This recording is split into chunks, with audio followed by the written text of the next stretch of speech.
Now, Sports Talk with Broads. Here's Hunter Brody.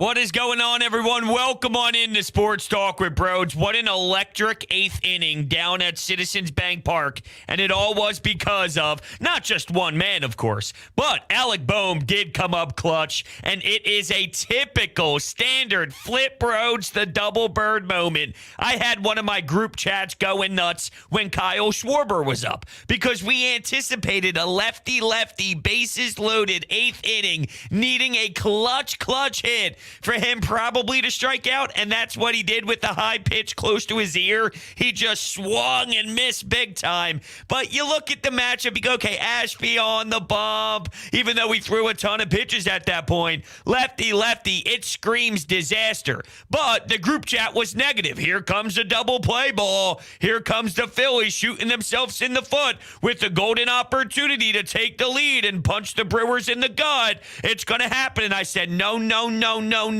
Listen to me. I've been insanely critical of Alec Bohm. This guy has pissed me off so much. Once it reaches this territory of me being disturbed by one individual, there's no doubt about it that he will come up clutch. It's just written in stone. You better put $1 million down that Alec Bohm puts the ball in play and produces for the Phils. And that's exactly what happened. And it wasn't the most gorgeous at-bat in the world. He swings late. He stares one right down. I'm not going to say right down the middle of the plate. It was probably leaning towards middle outside. If there's a middle of middle and outside, that's where it was. So it was partially towards the outside part of the dish, but to stare it down like that, it made me uncomfortable. And look, on the fly, you're in there. You're in the dish. Mano-y-mano.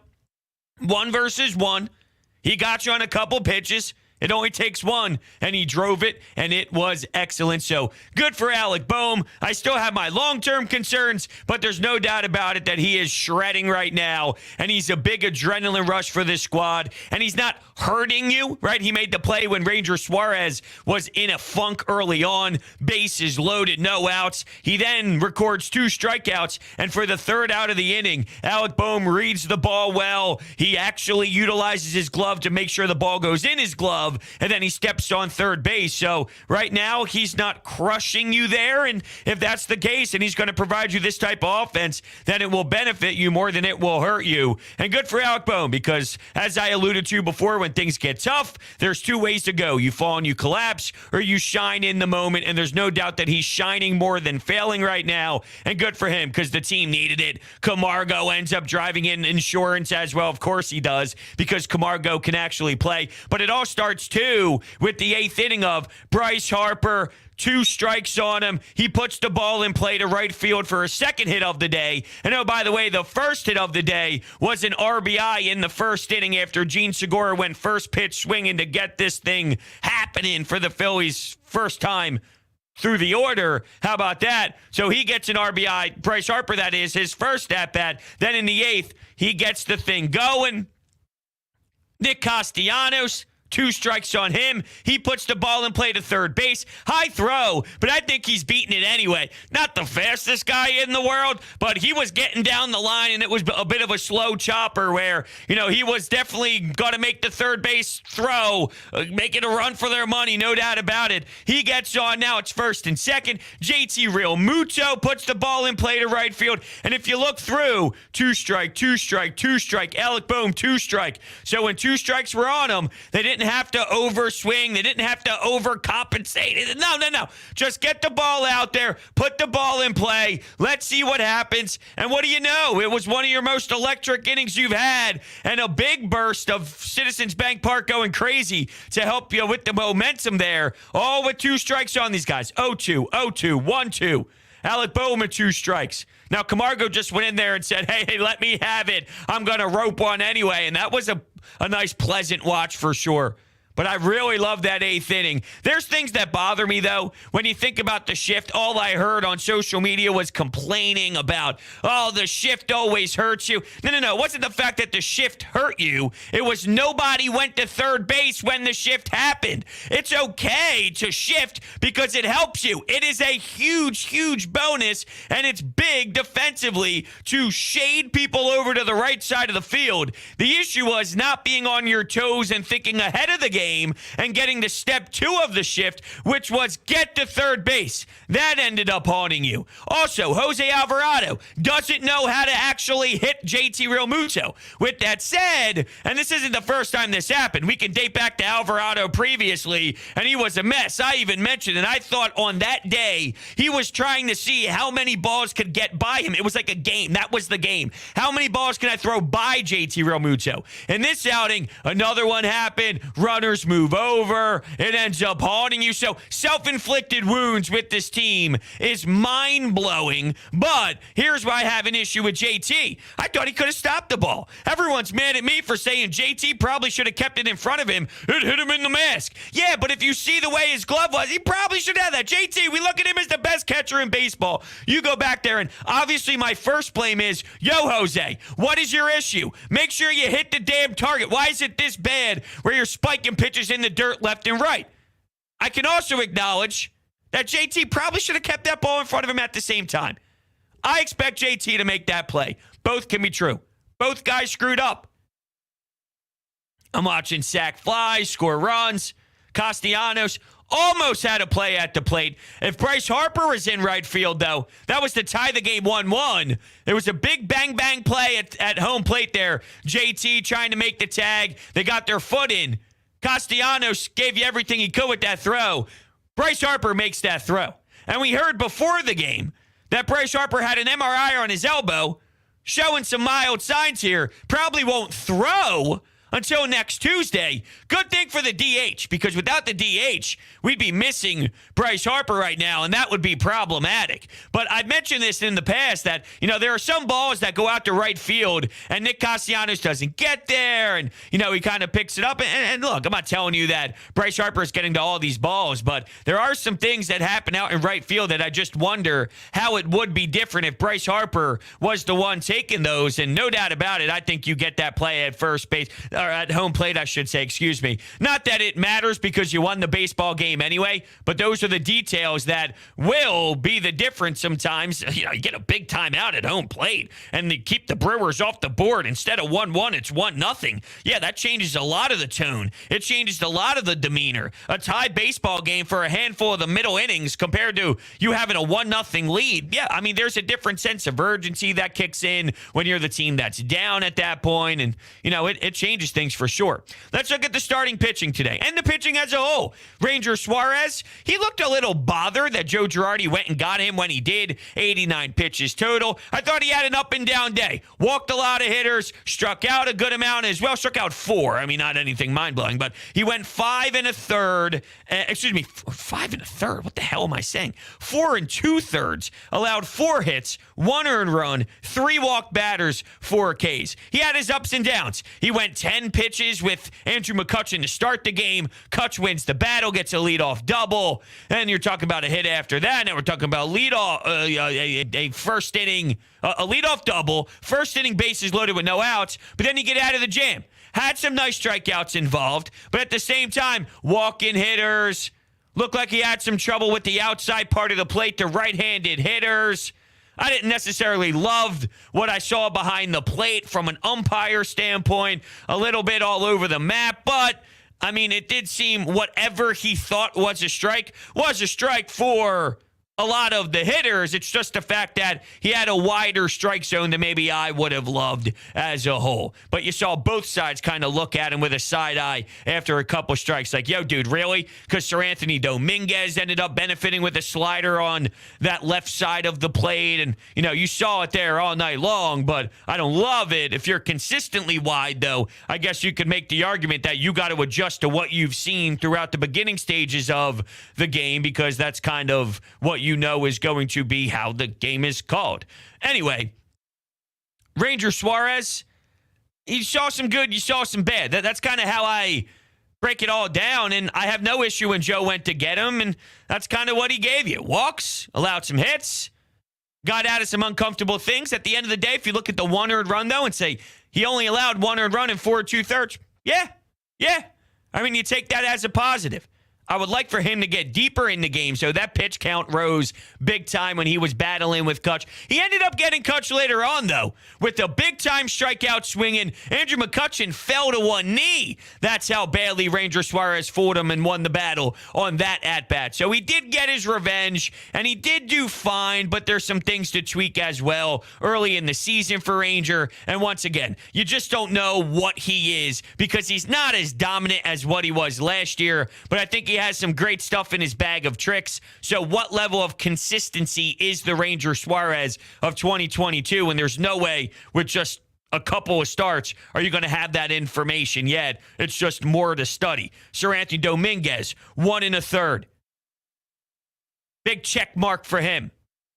Alvarado, haven't been pleased with the Alvarado experience to this point. Nelson, 2 Ks, walked 1, did his job, and then Knebel. That curveball, that curveball is filthy.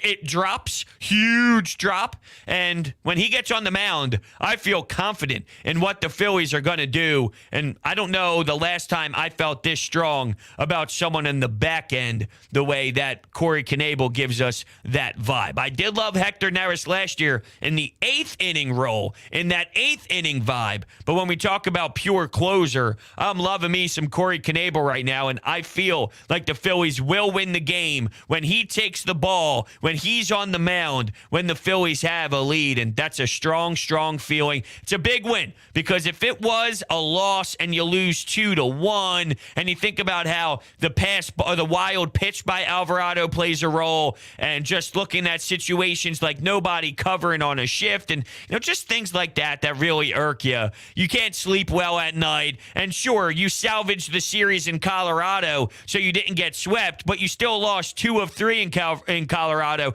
You come home and you lay a flat egg against the Brewers. It's just not a great way to start things. And, before the game began, I was looking at what the Brewers did. And the Brewers heading into tonight was on a nice little run.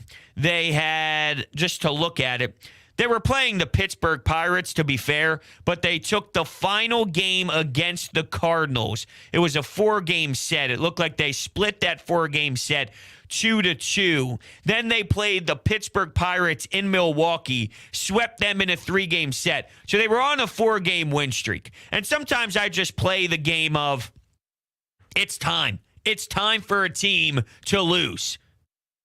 And just like if a really bad team, let's use the Baltimore Orioles as an example. If the Baltimore Orioles, who right now are sitting at 4-9, last place in the AL East, although that's a damn tough division. Blue Jays 9-5, Yankees 8-6. The Red Sox and the Rays are both 7-7. They're 500, and then you got the Orioles at 4-9. But let's say the Orioles lose, 7 games in a row. There's going to be some point where they win. And if you're playing the Phillies when the Orioles are on a 13-game losing streak, it's just sort of like a process of elimination. At some point, they're going to sneak away with one of their wins because they're going to win about, 50 games? They're going to win about 50 games. So if that's the case, at some point, they will win again. With the Brewers, at some point, they're going to lose. And I just had that feeling before the first pitch today. And then how about that? It played out right in front of our eyes.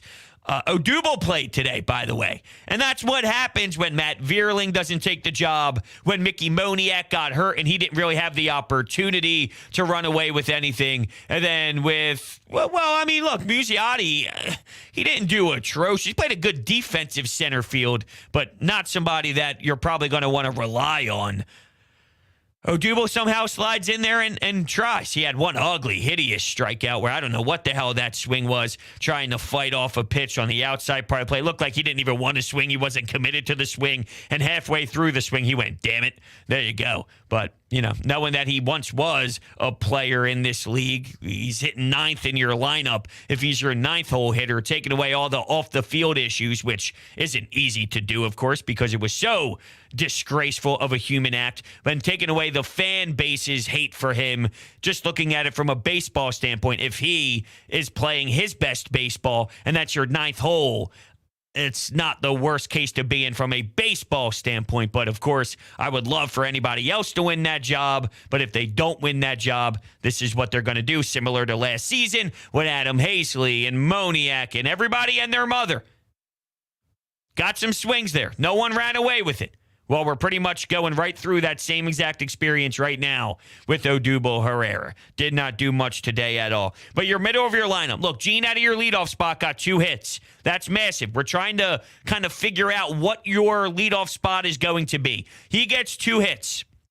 Reese, 0 for 3. He had a tough strikeout where he didn't know what the hell he was waiting for, and it was a pitch that he should be able to drive. That's now 2 straight games, or I don't know if that was the latest Colorado game. I know there was a game in that Colorado series where Reese Hoskins, you're talking about, I think it was Marquez. I could be wrong, but I'm pretty sure off the top of my head it was Marquez, and there were some pitches that were just flat right over the heart of the plate, and I don't know what else you could possibly be looking for. We saw another one of those Reese ABs today, but he went hitless.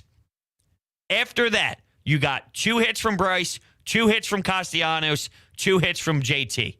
There's something to be said that I really love out of the Bryce, Castellanos, JT, Schwarber, that middle of the pack from 3 to 6. I just think that could be extremely difficult. And you can even add in Reese Hoskins when he's seeing the ball well. And obviously, Gene is always dangerous. Someone who might not bring power all the time, but we do know that at worst, he's a 280 hitter, right? Like when you think about Gene Segura, it's 280 to 300. That's what I expect out of him. And that's something that is very solid, very professional. And he's a dangerous weapon in his own style of play, but anywhere from that 3 to 6 with what they're doing now, I like that. I really do. Kyle Schwarber, 2-0 pitch, his first AB. I'm thinking, all right, here we go. Let's keep this momentum going a little bit. 2-0 pitch that his eyes lit up and he saw something. Peralta throws it over the plate. He saw it and he popped it up. Oh man, he popped it up to the left side of the infield. That was not what he anticipated. Bryce found one back where his eyes lit up too. He was sitting on the pitch. It was right there, right over a spot where he can drive it big time, and he just missed it, and you could see his face too. He was a bit frustrated. That's going to happen. That's the name of the game. Alec Bohm was frustrated. He had men on first and second, 2 outs with the chance to maybe give the Phillies some life earlier in the game. He grounded out and he threw his helmet. He was definitely pissed off. And look, you get a second chance, and that's the name of the game, baby. It's the name of the game. When you get that pitch and you just miss it, what do you do the next time you get that pitch? Well, Bryce Harper hit one off the wall early, got the RBI. Then he had that at-bat I just referenced, and then he also put one in play in the 8th inning on an 0-2 count and sparked a run. What a leader this guy is, on the field. On the field. When it comes to pure baseball and playing the game as hard as he does in his approach on the field, this dude is just something else. It's funny I say that, though, because I remember last year, I'll never forget it. Dave Dombrowski, at the trade deadline, moved on from Spencer Howard, brought in Gibson, brought in Ian Kennedy. You would think that would motivate your team to play some good ball. All right, our president of baseball operations, they did something. They got their asses handed to them, to one of the worst teams in baseball on the road to the Pittsburgh Pirates. And I go, I love Bryce to death. He's a hard player. But what type of leader is he in the clubhouse? Now, what I just referenced was more of just the style that Bryce plays on the field. It's insane, and I love it. But I remember that time because, what type of leader is he in the clubhouse? I was on The Fanatic. I opened my show with that. We were discussing it. Then the dude wins the NL MVP, and it's just funny looking back at it. It's another Flip Broads the double bird moment. Now, it's fair without knowing how it all ended. At that time, what is going on? How is it that ugly? How is Reese Hoskins your number one leader on the team vocally? Those were the questions asked at the time because they were underachieving to that point. But I'll tell you what, when he does play hard, which is a lot of when he plays the way that Bryce Harper plays, it's just an incredible watch. That's more of the story. Anyway, let's go to the phones. 856-442-9805. Let's go to Amadeo. What's up, Amadeo? Huge win by this team. Huge win. Just looking at some of the at-bats in the eighth inning when you were talking about like a bunch of the two-strike approaches, honestly, when I saw Bryce Harper try to bunt with one strike in that at-bat, I could just imagine your reaction to that, just like fumes going off in your head, like, Bryce, why are you trying to bunt in that at-bat? But hey, you get the single. And yeah, basically bunting, that led to an entire huge inning. Bryce Harper should never bunt a baseball. And also, I remember when you said earlier that you weren't the biggest fan of the umpire calls in this game. You're probably not going to like Sunday because I think Angel Hernandez is going to be the home plate umpire on Sunday. Yeah, nobody likes him, although he was getting a nice little dynamic stretch there in between innings where he's laying on his back. You know, that's the quality of good content that I really don't need. I'll be honest with you. I don't need to see Angel Hernandez stretching out his groins. I wasn't really expecting why were they showing that during the entire thing, but I know it was long too. It wasn't like all right, this is what Angel Hernandez is doing. I don't give a damn about Angel Hernandez.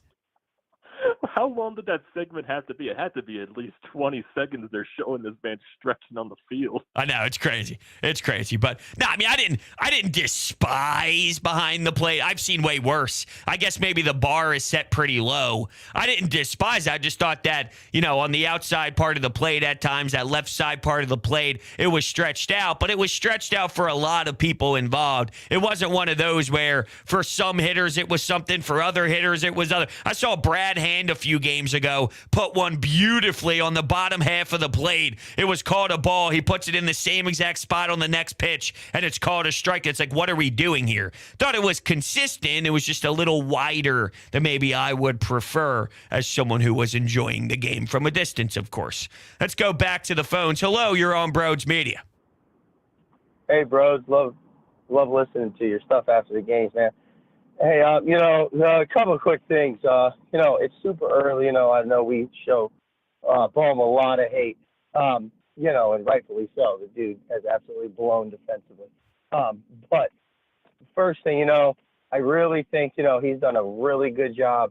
If you listen to him post-game, what he said, I think he's really kind of very early again, because it's only been 2 games. He's done actually halfway decent in the field, But for what he did at the plate, being frustrated, and then coming back and doing what he did, coming through at the end of the game, and then defensively tonight, making a couple plays, not being completely terrible. I think he's maybe turned a corner.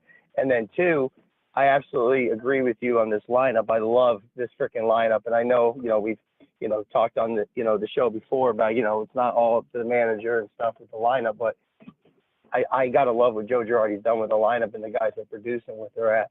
Yeah, and everyone was complaining. I appreciate the call. Everyone was complaining that he's changing it too much and this and that. I mean, it's April baseball, and he's trying to figure out flow. He's trying to figure out what works best. He's trying to work around to kind of see, how is this going to play out? So you have to try different things. And now it seems like he's getting a little bit more consistent because he sees something that he could see long-term success with. And I don't disagree with him there. But, if you're trying different things, putting Schwarber in the leadoff, there's no problem putting Schwarber in the leadoff spot for the beginning of time that he did and getting guys in there. Spring training was short. You can't just not sit guys and have your utility guys never play and then expect them to walk up to the plate after not playing in the first 15 games and for them to see pitches beautifully. Like, you got to work them in there as well, because the more they sit, they're never going to be able to establish themselves as role players that deserve the opportunity to give you some life, because at some point you'll need them off the bench. At some point you'll need them to play a little bit of time because someone's nicked up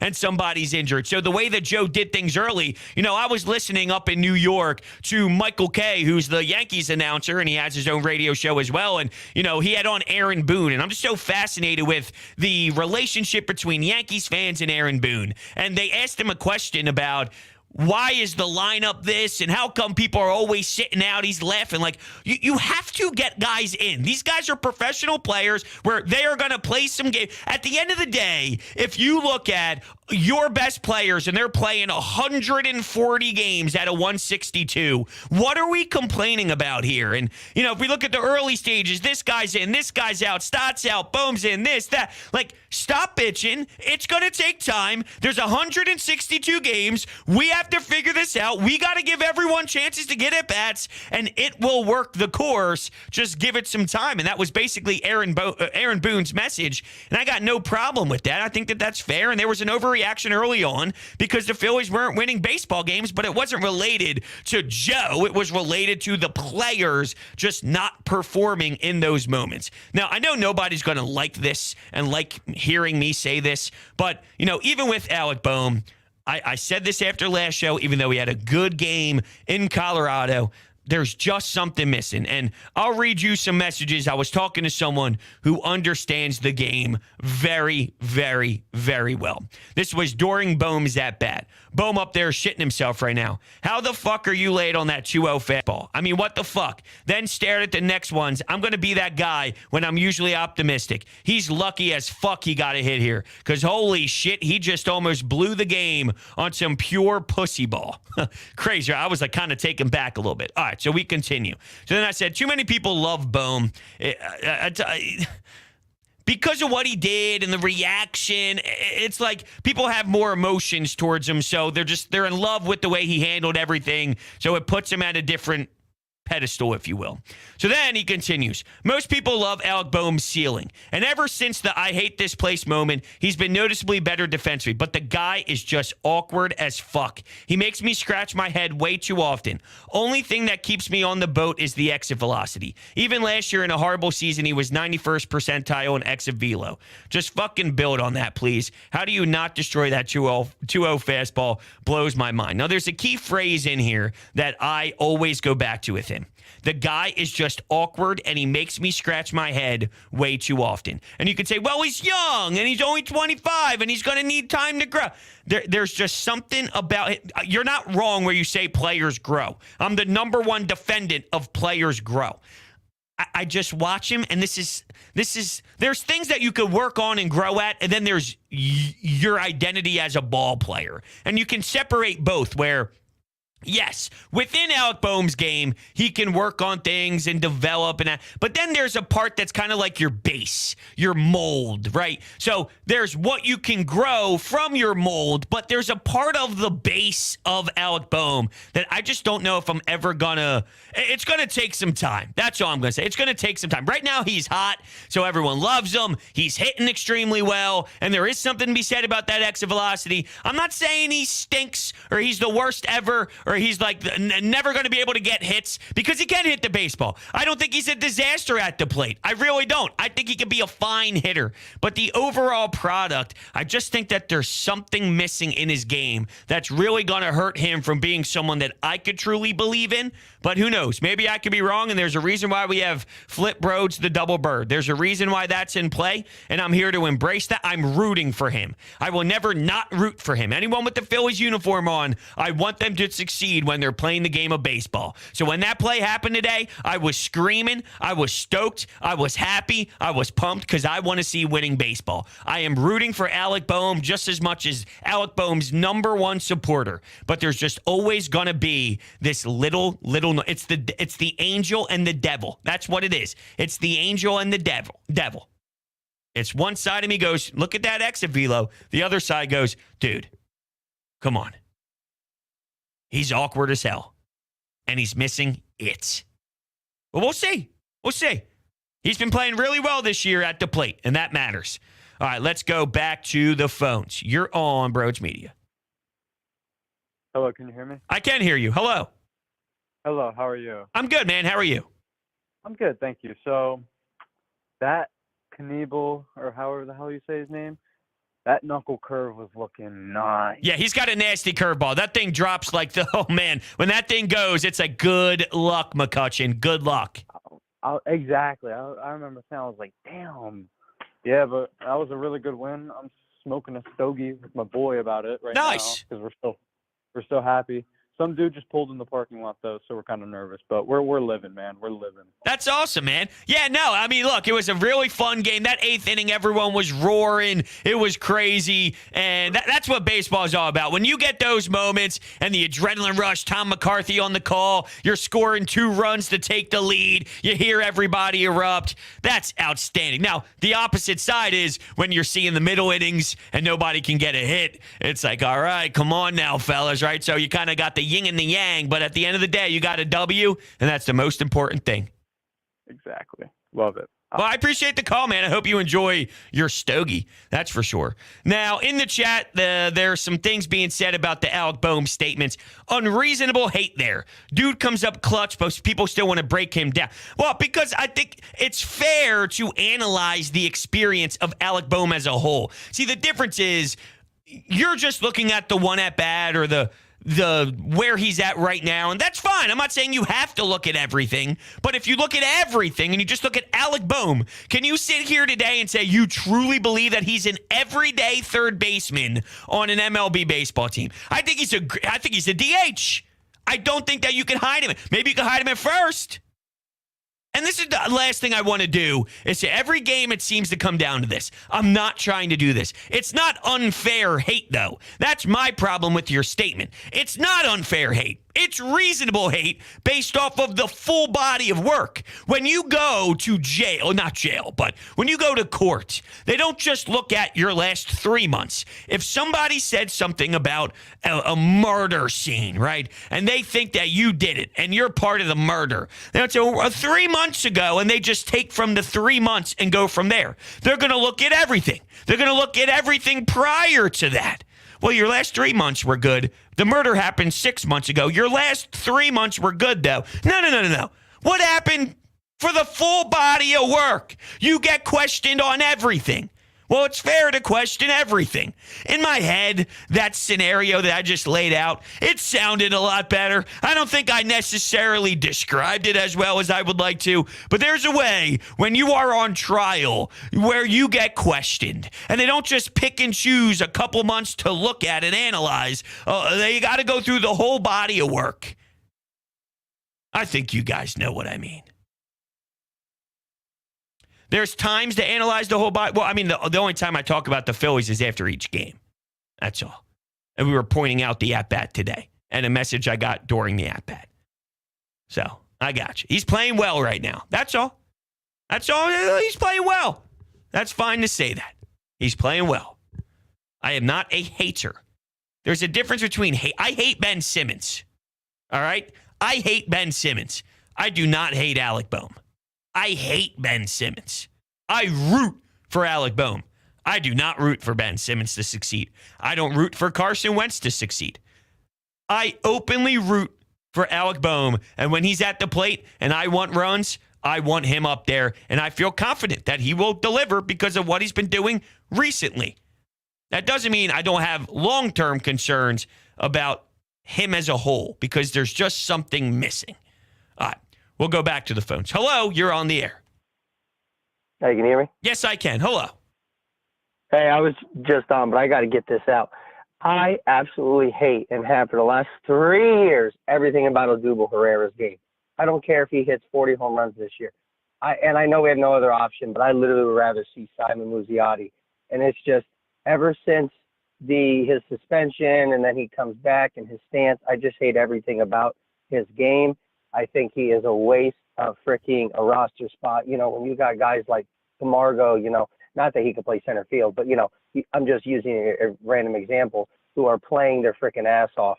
You know, I cannot stand Odubel Herrera's game, and I was just curious what you think of Odubel. Yeah, I appreciate it. Normally we keep it to one call per show, but when it comes to Odubel Herrera, I mean, I do feel that people hate him.